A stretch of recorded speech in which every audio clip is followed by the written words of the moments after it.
సరే, ఆరాధనకు వెళ్ళిపోదాం. ఈరోజు ఒక ప్రత్యేకమైన దినం గుర్తుండండి, మదర్స్ డే. వాట్సాప్లో ఒకటి పోస్ట్ చేశాను, చూడండి ఇంటికి వెళ్ళాక. Mother's day is only for stage actors. Every day is mother's day for real people. అర్థమైందండి?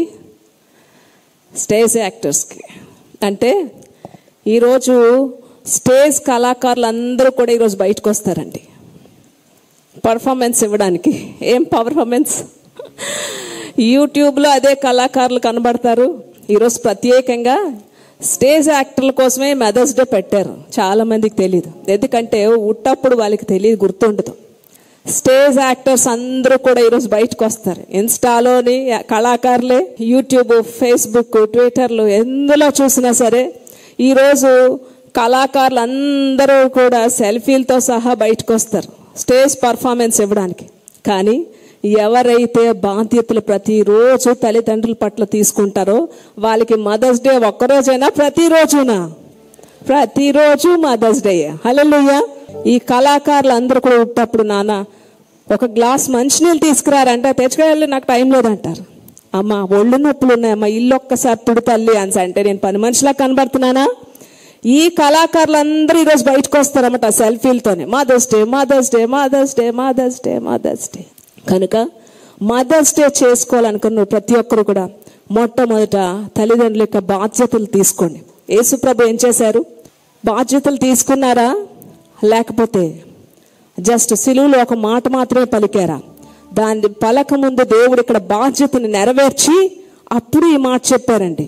యోహాను 7 మాటల్లో 3వ మాట, అమ్మా ఇదిగో నీ కుమారుడు, ఇదిగో నీ తల్లి.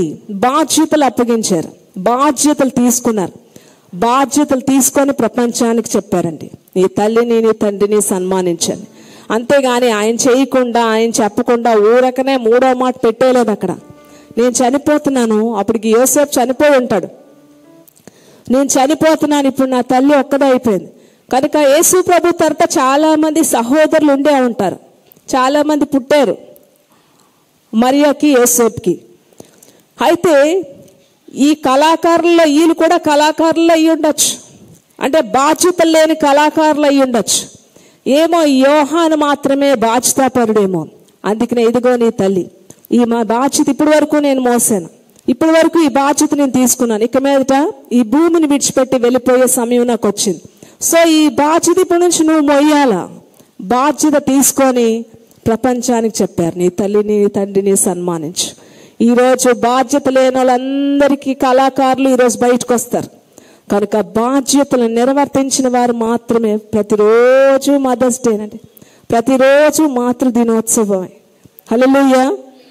కనుక యేసు ప్రభు చెప్పిన మాట ప్రకారం నీ తల్లిని నీ తండ్రిని సన్మానించు. ఏ పని చెప్పినా చేయను. వాళ్ళకి అధికారం మన మీద ఉంటుంది, కానీ మనకు అధికారం వాళ్ళ మీద ఉండదు. అంతేనా? చెప్పండి. తల్లిదండ్రుల అధికారం పిల్లల మీదే ఉంటుంది, కానీ పిల్లలకి తల్లిదండ్రుల మీద అధికారం ఉండదు. అందుకే నీ తల్లిని తండ్రిని సన్మానించి ఈరోజు ప్రతి ఒక్కరూ కూడా ప్రత్యేకంగా ఈరోజు తల్లిదండ్రుల పట్ల ప్రతిరోజు బాధ్యతలు కలిగి ఉండండి. ఈరోజు చక్కగా ఎక్కడికైనా తీసుకెళ్ళండి. ఎప్పుడు తీసుకెళ్ళలేదేమో, కనీసం ఈ రోజైనా గుర్తు చేసుకోండి. ఈ రోజైనా గుర్తు చేసుకొని ఎక్కడికైనా తీసుకెళ్ళండి చక్కగా. ఈ రోజే కాదండి, ప్రతిరోజు కూడా నువ్వెంత ముసలివాడు అయిపోయినా, నీ తల్లి ఎంత ముసలిదైపోయినా సరే నీకు తల్లి. కనుక వారి పట్ల బాధ్యతలు కలిగి అప్పుడు మదర్స్ డే చేసుకోవాలి. ఆరాధన చేసుకుందామండి. మేలు చేయక నీవు ఉండలేవయ్యా, ఆరాధించక నేను ఉండలేనయ్యా అని చెప్పి ఆరాధన చేసుకుందాం. రాకపోతే మా వెనకాతలు మేము పాడినప్పుడు మాతో పాడండి, ఆరాధనలో ఏకీవించండి. క్వైర్ కూడా వస్తారు నాతో పాటు కూడా. దయచేసి ప్రతి ఒక్కరూ కూడా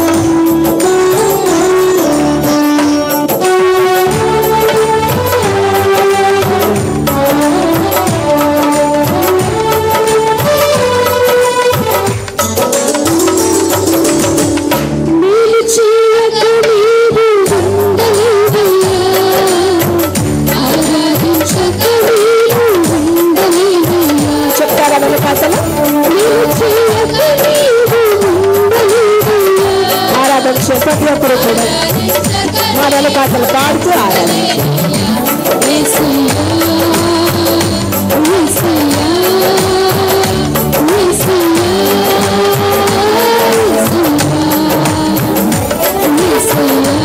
ఆరాధన చేయాలి, ఆరాధన ప్రతి ఒక్కరు చేయాలి.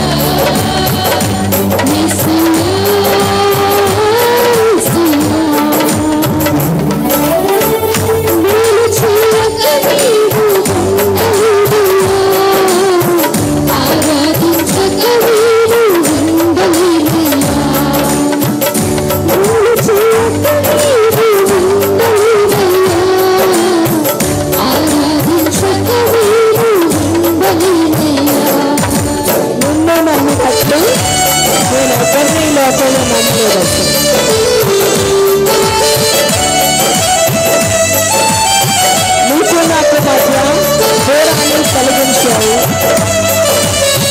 నా ఆనందం కోరేవాడవు, నా ఆశలు తీర్చు వాడవు.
ఆరాధనకు వెళ్దాం అందరూ కూడా.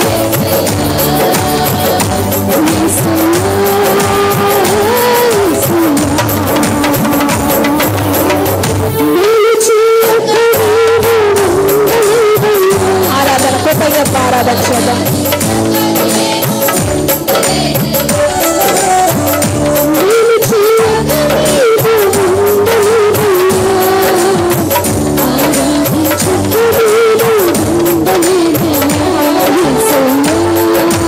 చెప్తాం అందరూ కూడా 10 నిమిషాలు ఆరాధన చేద్దాం. ప్రభా నాకు ఇచ్చిన అనుభవం బట్టి నీకు ఆరాధన చేద్దాం. పరలోకమున మా తండ్రి, పరలోకమున మా తల్లి, మా తండ్రి అందరికీ వండుతాం. నీకే వందనాలు.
మంచి ఆరోగ్యం దేవా నీ మహిమతో నింపండి, నీ మహిమతో నింపండి, నీ మహిమతో నింపండి.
శబ్దం కంటే మహిమపడతాను. హల్లెలూయా.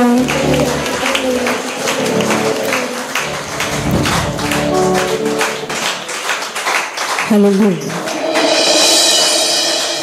ఆయన మేలు చేయక ఉండడు, మనం ఆయన ఆరాధించకుండా కూడా ఉండకూడదు. ఎంత గొప్ప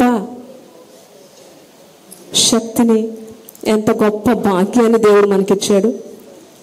మోకాళ్ళ మీదకి వెళ్దాం, ప్రతి ఒక్కరికి కూడా మోకాళ్ళ మీదకి వెళ్దాం.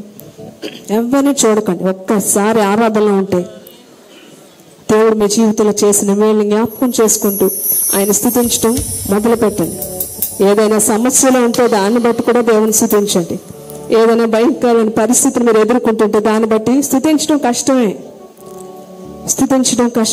కానీ స్తుతించగలరా? స్తుతించగలరా? భయంకరమైన పరిస్థితిలో ఉన్నటప్పుడు నీ కృప నాకు చాలయ్యా. స్తుతించగలరండి?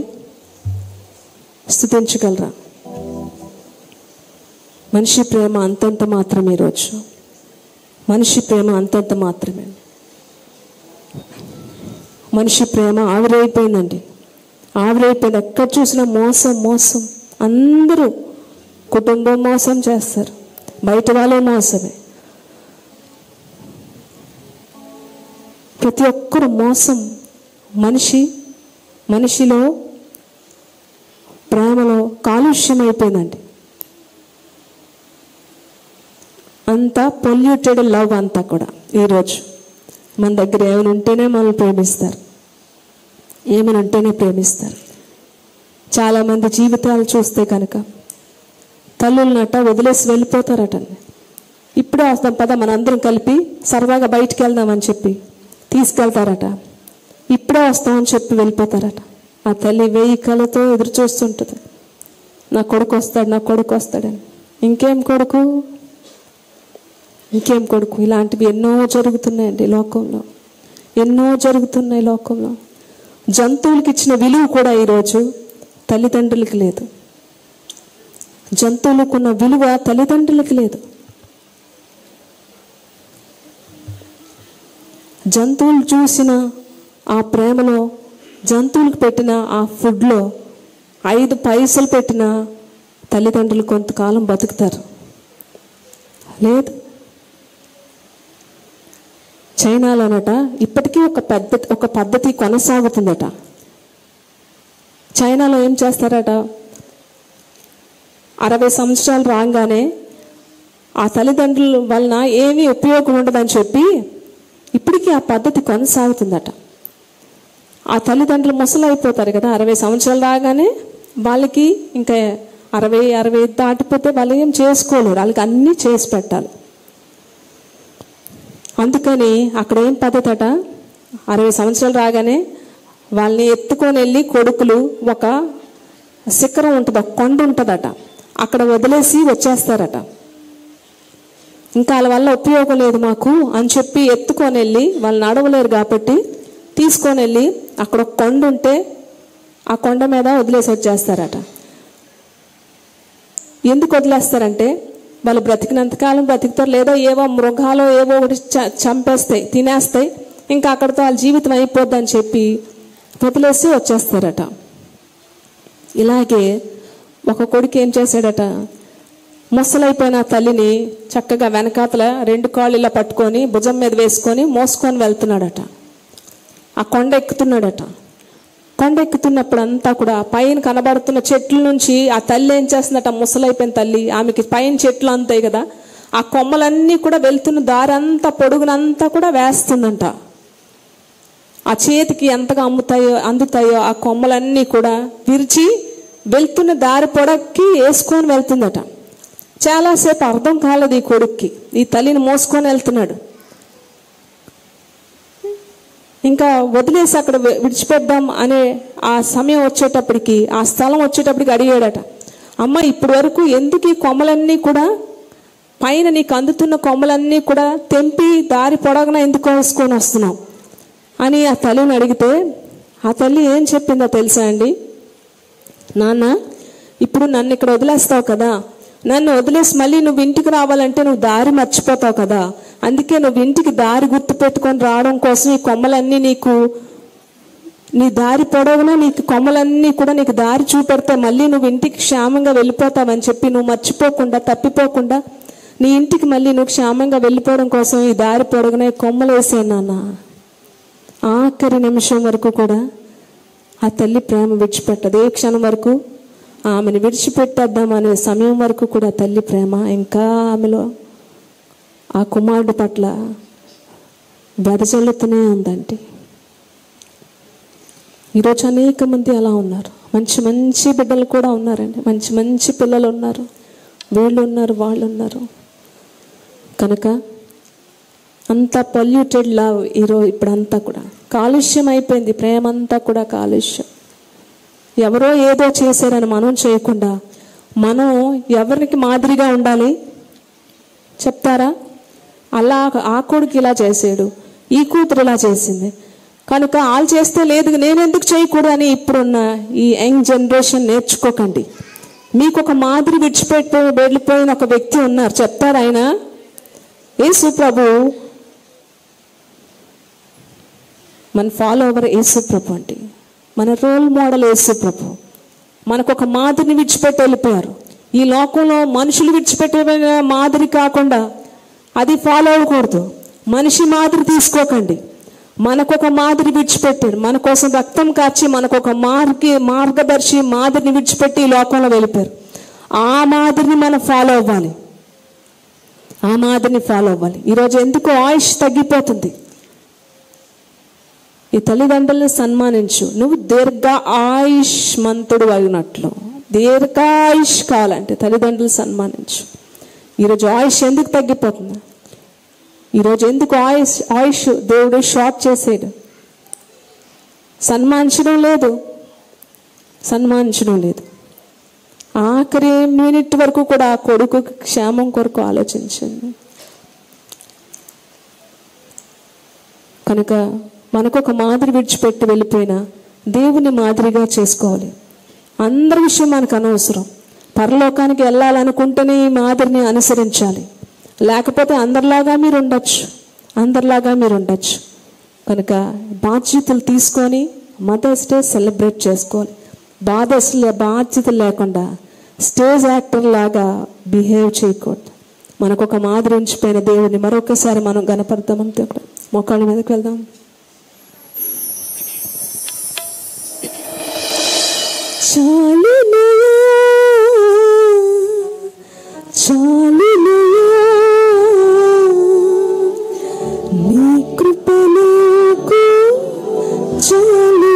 చేతులు పైకెత్తామా? నీ కృప నాకు చాలునియా, చాలునియా, చాలునియా, నీ కృప నాకు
ఒకప్పుడు లేని వృద్ధాశ్రమాలు, అనాథ శరణాలయాలు పుట్టల్లాగా పెరిగిపోతున్నాయి. ఎక్కడ చూసినా వృద్ధాశ్రమాలు, అనాథ శరణాలయాలు.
ఆలోచించండి.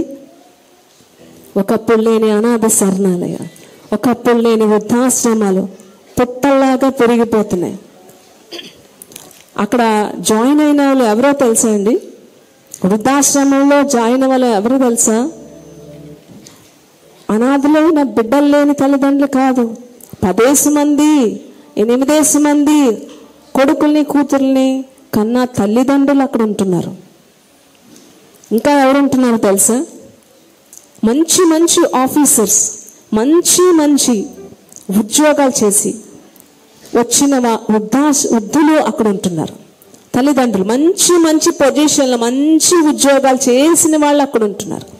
ఇప్పుడు ఈ కొత్తగా మంచి ఎడ్యుకేటెడ్ అండి, మంచిగా చదువుకున్న తల్లిదండ్రులు వృద్ధాశ్రమాల్లో ఉంటున్నారు.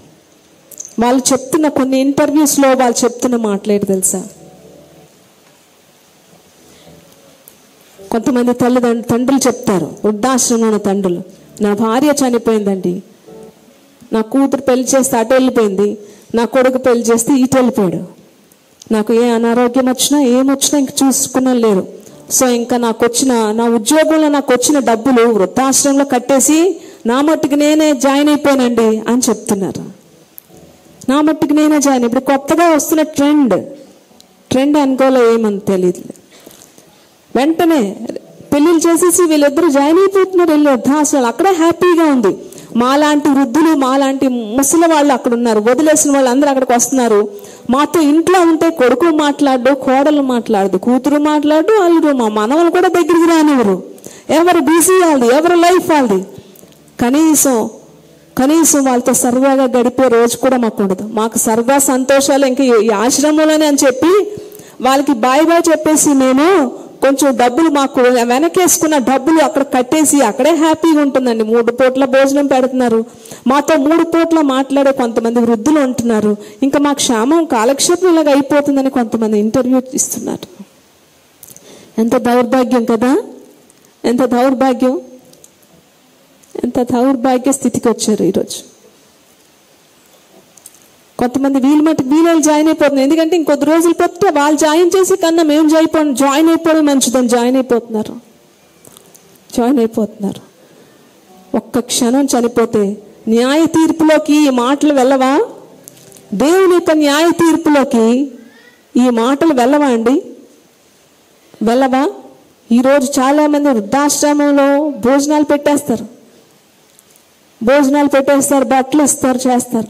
ఇంతకీ నీ తల్లి ఎక్కడుంది, నీ తండ్రి ఎక్కడ ఉన్నాడంటే ఎప్పుడో వదిలేసాను. ఈయన గారు ఏం చేస్తారు? వృద్ధాశ్రమంలోకి వెళ్ళి భోజనాలు పెడతారు. పబ్లిసిటీ.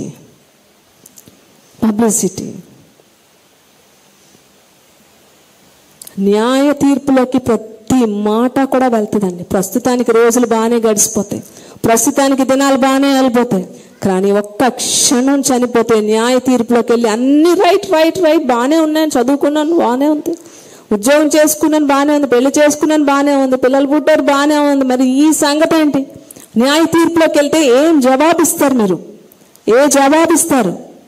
చాలునయ్యా చాలునయ్యా నీ కృప నాకు చాలునయ్యా నీ కృప నాకు చాలునయ్యా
కనుక ఈ మదర్స్ డే ప్రతి ఒక్క యంగ్స్టర్స్ కూడా, ఇక్కడ ఉన్న యవనస్తులందరూ కూడా రోషంతోనో ఉద్రేకంతోనో తీసుకోకుండా ఒక మంచి నిర్ణయం తీసుకోండి.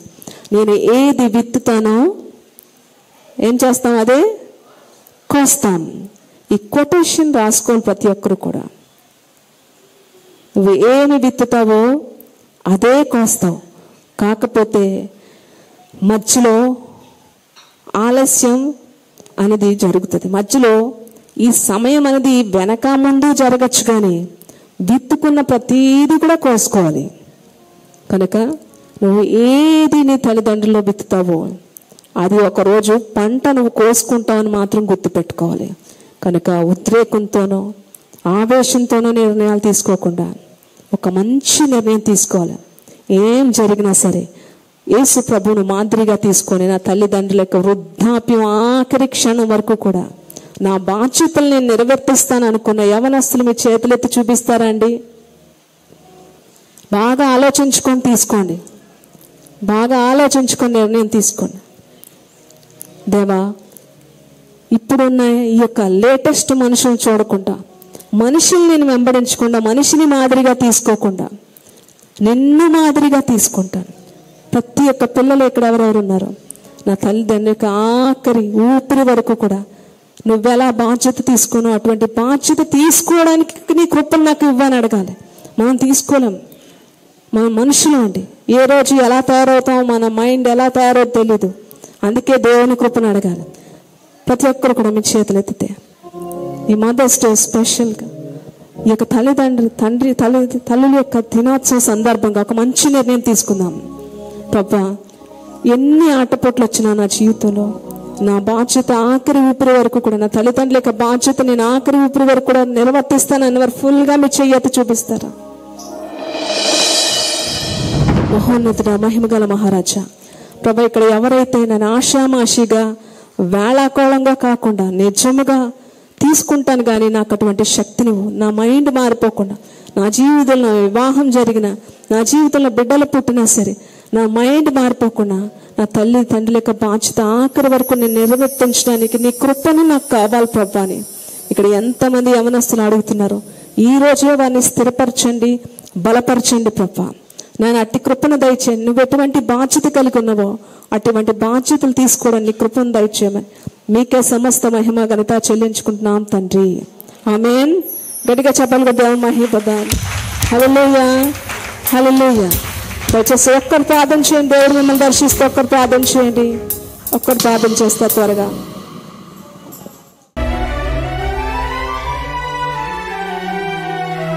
ఆశల